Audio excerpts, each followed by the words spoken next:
So in the late 1700s, Francis Diller, he was a Mennonite from Lancaster County, my seventh great grandfather, comes the whole way up here to the bank of the Conagawena, lives in the house across the street, and either adds on to an existing grist mill or he builds this, but he builds it for his son, Francis Jr.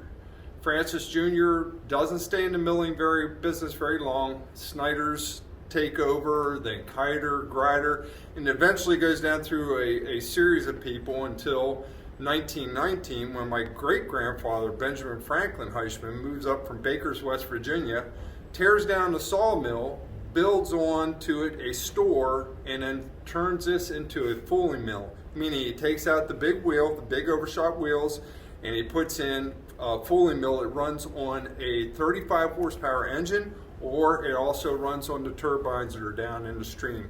And that's how they start their flour business, which he has Ladies' Choice Flour, and that is how it gets into my family again.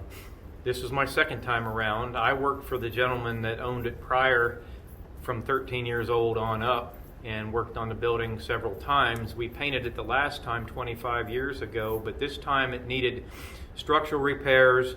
About 2/3 to 3/4 of the siding had to be replaced, so we had to just, since you can't just buy that old siding, we milled it off ourselves right here on the property and restored the exterior of the mill using new materials where it fit or old salvage materials to keep it consistent with the period. So the store side of it will be a meeting area, and it will also be an education area. It's the second story you haven't saw yet. This side, hopefully, at some point in time, get it back to running just the way it was, as an educational piece, because of course stores sell flour now, and a lot cheaper than what it could be produced here. But it's still, for educational purposes, to see a mill back running again, especially at this time period, would just be phenomenal.